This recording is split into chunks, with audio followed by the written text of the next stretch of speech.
대구시의회가 대구 경북 행정통합 동의안과 내년도 예산안을 처리하고 2024년 회기 일정을 모두 마무리했습니다.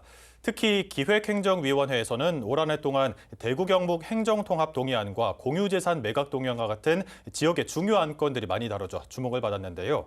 오늘은 윤영애 대구시의회 기획행정위원장을 스튜디오로 초대해 자세한 이야기 나눠보겠습니다. 네, 안녕하십니까? 안녕하십니까? 먼저 시청자 여러분께 인사 말씀 부탁드립니다. BTV 시청자 여러분 안녕하십니까? 남구 출신으로 시의회에서 기획행정위원장을 맡고 있는 윤영애 의원입니다. 인사드립니다. 올 한 해도 이렇게 의정 활동하느라 고생 많으셨습니다. 보람도 있었을 테고 아쉬움도 있었을 텐데요. 올 한 해 의정 활동을 돌아본 소회 한번 말씀해 주시죠. 예, 한 해를 마무리하는 이때가 되면 지나온 한 해가 다사다난했다라는 이렇게 표현을 많이 합니다. 다소 상투적이기는 하지만 정말 올해는 여러 일들이 일어났던 한 해가 아닌가 이렇게 생각이 됩니다. 네. 희망이 샘솟기도 했지만 때로는 절망과 또 갈등으로 아프기도 했습니다. 한편 올해 대구 주요 시정으로는 대구 경북 통합신공항 건설 본격화, 또 대구 경북 행정통합 추진, 신청사 건립을 위한 공유재산 매각 등 굵직굵직한 일들로 매우 긴박하게 돌아갔습니다. 네. 그런 과정에서 우리 시의회는 중심을 잡고 시정이 올바른 방향으로 나아갈 수 있도록 하는데 최선을 다했다고 말씀드리고 싶습니다.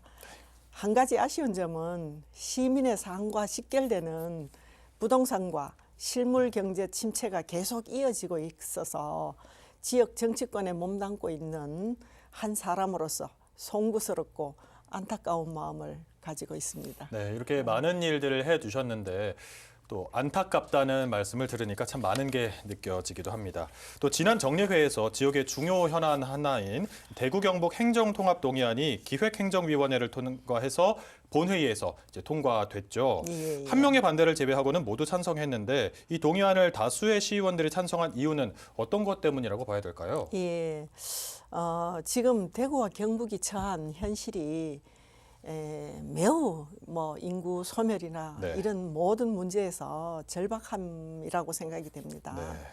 수도권 집중화가 날로 심해지고 있잖아요, 그죠? 그렇습니다.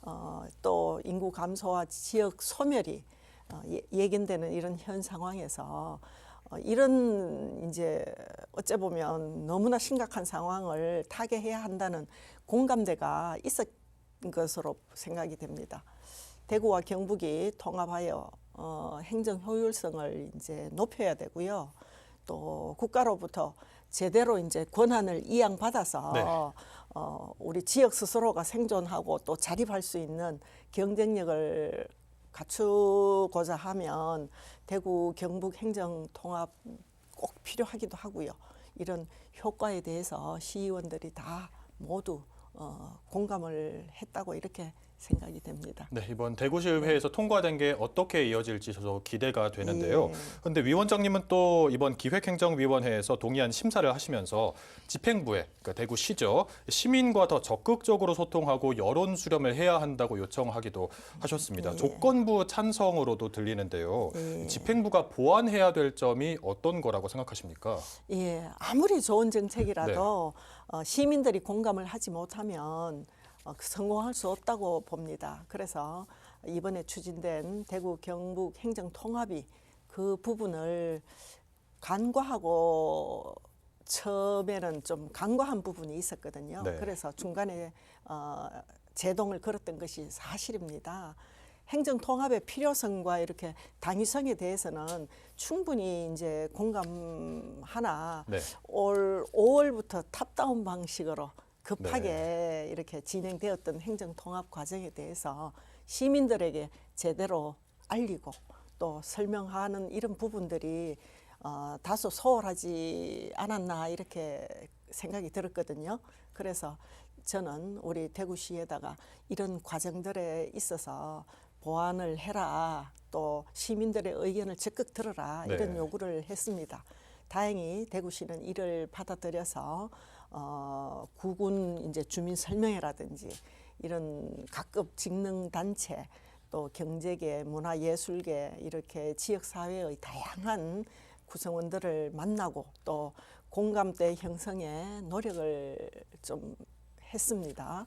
얼마 전 우리 대구 경북 행정통합에 대한 시의회 찬성이 있긴 하였으나 남은 과정들은 정말 또 어려운 과정이 남았다고 봅니다. 그만큼 이런 예상할 수 있는 만큼 대구시에서는 더욱 더 철저한 준비를 당부하고 또 시민들과의 소통에도 부족함이 없도록 의회에서는 주문을 하였습니다. 아무래도 가장 중요한 게 시민의 공감일 텐데 이런 거를 좀 더 강조하는 목소리를 내주셨나 하는 생각이 듭니다. 이번엔 신청사 관련한 질문을 좀 드릴 텐데요. 홍준표 시장이 신청사 건립 비용 마련을 위해서 공유재산을 매각하겠다면서 기획행정위원회에 공유재산 매각안도 제출했었는데요. 이 문제도 또 주민들의 반대 여론이 많아서 문제가 됐었죠. 어떤 부분에서 문제가 있었다고 생각하시는지요? 홍준표 시장 취임 후에 신청사 건립이 처음에는 중단되었었죠. 또 이제 재추진을 발표하면서 부족한 이제 재원 마련을 위해 시가 소유하고 있는 공유 재산을 매각하겠다고 이렇게 발표를 했습니다. 그런데 시가 발표하겠다고 한 매각 대상 중에는 대구시의 미래를 위해서 꼭 남겨두어야 할 부지도 있고요. 또 시민들이 현재 생업에 종사하는 이런 일터도 있거든요. 그래서 이런 부동산 이런 논란이 이제 많았기 때문에 그리고 또 부동산 경기가 이제 위축된 상황에서 과연 매각이 될 거냐 이런 매각 시기에 대한 문제 제기도 있었습니다.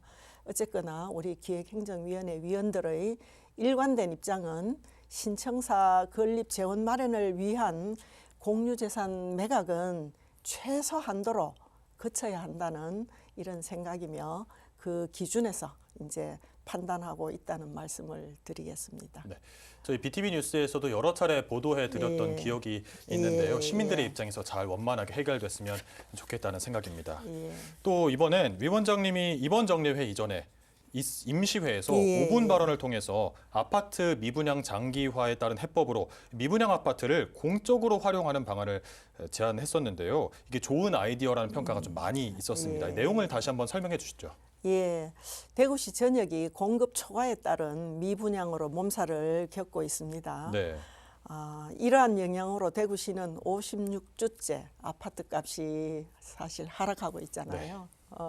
이는 다시 지역 건설 산업 위축으로 이제 이어지면서 또 지역 경제의 그림자가 굉장히 어둡게 드리고 있습니다. 미분양이 과다하게 발생된 이유로는 단기간에 사업 승인이 사실은 과하게 이루어진 그런 영향이 크다고 할 수 있습니다. 결국은 그게 대구시의 책임이겠죠. 대구시에서도 자유로울 수는 없다고 봅니다. 그래서 저는 지난 7월 5분 자유 발언을 통해서 대구시가 미분양 해소를 위해 보다 적극적인 자세로 노력해 줄 것을 이제 요구하면서 그 방법 중에 하나로 이제 공적으로 활용 방안을 이제 제시한 바가 있습니다. 즉 대구시가 미분양 주택을 적극적으로 이제 매입해서 청년 및 신혼부부 주거 지원이라든지 아니면 우리 외지에서 오는 청년 유입을 위한 유치기업 사택이나 이런 공적으로 활용했으면 참 좋겠다 이런 이제 생각을 하면서 그러면 또 우리 미분양 시장에도 다소 숨통을 터주고 우리 대구시 경제 활성화에 좀 분위기를 전환할 수 있는 이런 내용입니다. 복지와 경제 모두 해결할 수 있는 정책으로 평가받을 수 있지 않나 그런 생각을 해봤습니다. 이번엔 남구 지역 현안에 대해서도 이야기를 좀 나눠보겠습니다. 최근 남구에서 가장 큰 이슈는 이제 남구 신청사 건립입니다. 신청사 후보지 선정 절차를 현재 진행 중인데요. 구청 신청사 건립은 어떻게 진행해야 한다고 생각하십니까? 남구청 신청사는 제가 사실 시의원 되기 전에 30, 33년간 근무했던 곳입니다. 또 개인적으로는 남다른 애정이 네. 있는 공간입니다. 예전에 대성공업고등학교 건물을 리모델링한 것으로서 공간이 매우 협소하고 이제 확장성이 제한되어 있어서 직원들과 청사를 찾는 시민들이 많은 불편을 감수하고 있습니다. 또한 건축된 지 60년이 돼 가면서 안전에도 문제가 있는 것으로 진단이 났고요. 네. 다행히 남구청에서는 신청사 이제 건립을 준비하면서 또 건립 기금도 일정액을 모아서 이제 기본 준비는 마친 상태라고 보여집니다. 또한 이제 현재 타당성 조사 및 기본 구상 용역 건립 부지 선정 준비에 이제 박차를 기하고 있는 것으로 알고 있습니다. 아무쪼록 남구청 신청사도 미래에 이렇게 100년을 내다보고 제대로 그 기능과 역할을 할 수 있도록 저도 많은 관심을 가지고 추진하였습니다. 네.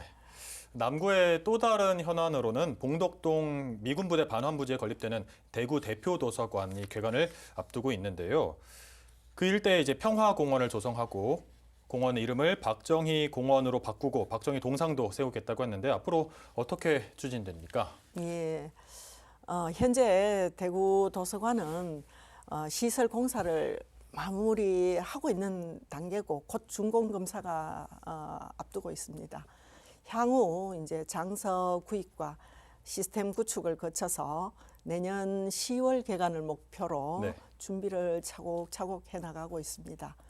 대구 도서관과 연계하여 랜드마크 공원으로 조성할 계획인 박정희 공원은 현재 설계 용역을 진행 중이며 용역이 끝나는 대로 공사에 들어가서 대구 도서관 개관 즈음인 내년도 한 말경에 완공한다는 이렇게 계획입니다. 네. 말씀하신 것처럼 또 대구시에서는 박정희 대통령 산업화 정신을 기리는 박정희 대통령 동상을 동대구역 광장에 이제 곧 동상 개막식을 합니다. 네, 그렇습니다. 또 동대구역 광장과 이제 대구 도서관 공원에 건립하려는 이런 계획을 갖고 있고 그 중에 우리 남구 지역에 있는 대구 도서관 부지 내 공원에 박정희 동상도 세우고 공원 이름도 박정희 공원으로 명명하면서 또 그 지하에는 차량 275대가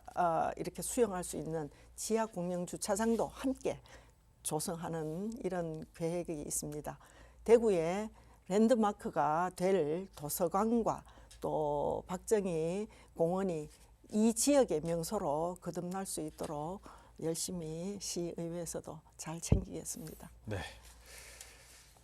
또 남구에서는 사실 올해 있었던 불행한 일 중에 전세 사기 피해를 당한 청년이 안타까운 목숨을 잃는 사건도 있었는데요. 이 사건을 비롯해서 전세 사기 문제도 아주 크게 불거진 바가 있습니다. 남구에 또 다세대 주택, 원룸이 많다 보니까 전세 사기 위험은 아직도 있는 걸로 좀 평가를 받고 있는데요. 시의회 차원에서 대응한 방안이 있는지도 좀 여쭙고 싶습니다. 예, 너무나도 안타까운 일이 우리 주변에서 또 일어났습니다. 애석한 마음을 이루 말할 수가 없습니다.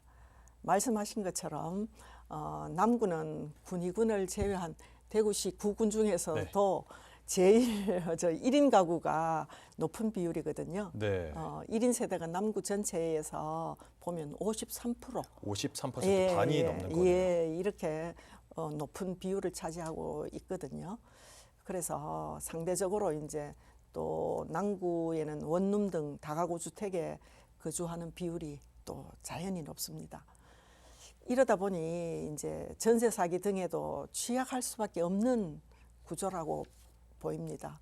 또 이번 전세 사기를 겪으면서 정부나 지자체에서는 대책을 내놓기는 사실 내놓았는데 현재 특별법에 따른 뭐 정부 지원으로는 이제 경공매 절차 지원이라든지 금융 지원, 네. 또 긴급 주거 및 복지 지원이라든지 이제 소송 비용을 지원하는 이런 이제 지원이 있는데 이와 별도로 이제 대구시에서는 생활안정 지원금을 최대 120만 원 네. 지원을 하고요.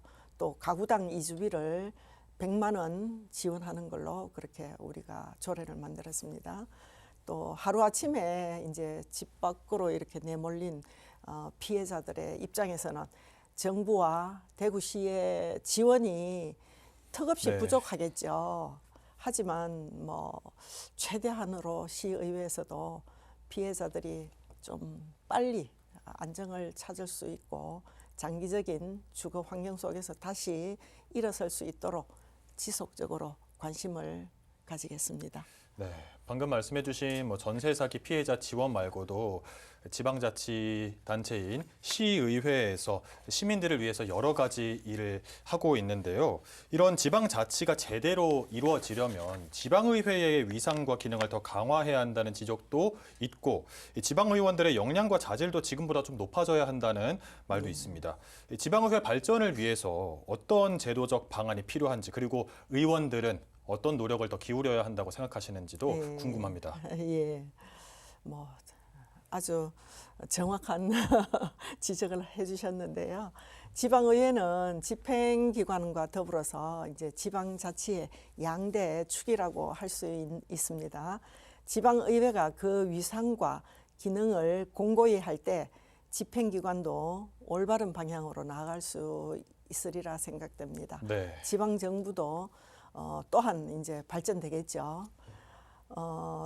22년도에 보면 지방자치법 전부 개정으로 해서 네. 지방의회도 이제 최대로 많은 변화가 있었습니다. 우선 지방의회 사무처 직원에 대한 이제 인사권 독립이 있었고요. 네. 아울러 의정활동 전문성 강화를 위해서 정책 지원관 제도가 도입됨으로써 의원들의 활동 반경도 한층 넓어졌다고 생각합니다. 다만 아직 지방의회 사무처 조직권과 예산권이 집행기관에 그대로 남아있는 점과 지방의회법 제정은 앞으로 이뤄내야 할 과제라고 생각됩니다. 네. 현재 지방의회에는 지역사회에서 다양한 경험을 갖춘 능력 있는 분들이 많이 입성해서 활동하고 계십니다. 다만 이런 경험과 능력에 더해 우리 자치법규라든지 또 시를 감사하는 행정사무감사 기법 등 집행기관을 제대로 감사하고 또 감시하면서 견제할 수 있는 전문 분야의 업무 연창과 교육도 꼭 필요하다고 생각하며 저도 열심히 네. 또 노력하겠습니다. 네, 이렇게 역량을 더 키울 방안과 그리고 역량을 더 펼칠 수 있는 방안이 함께 마련됐을 때 지방의회가 제 역할을 다할 수 있을 거라고 생각이 됩니다.